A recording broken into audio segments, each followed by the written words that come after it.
um, alam natin na masakit masaktan at madaling sabihin ang move on pero mahirap gawin lalo na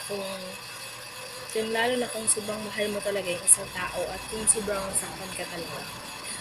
Um, may tips ako kung paano mag-move on. Katulad ko, nakapag-move on na din ako.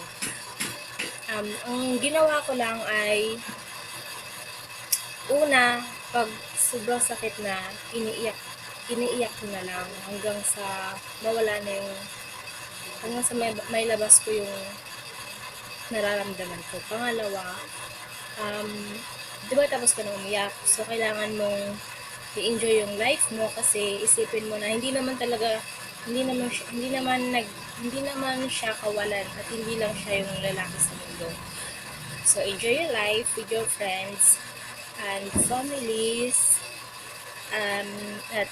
at pagpaka-busy ka, huwag mo isipin yung mga lahat ng ginagawa niya. Isipin mo lang na ganun talaga.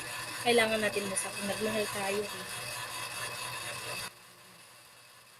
Tapos, kung yung sa iba kasi pag stress,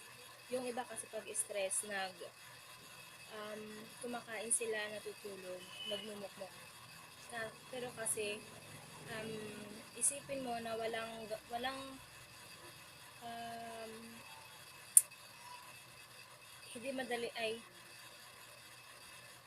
kung ayaw mo talaga mabaliw o magkaroon ng heart attack, kailangan mo talaga mag-move on. So, gawin mo yung mga tips ko na binigay ko. Yun lang.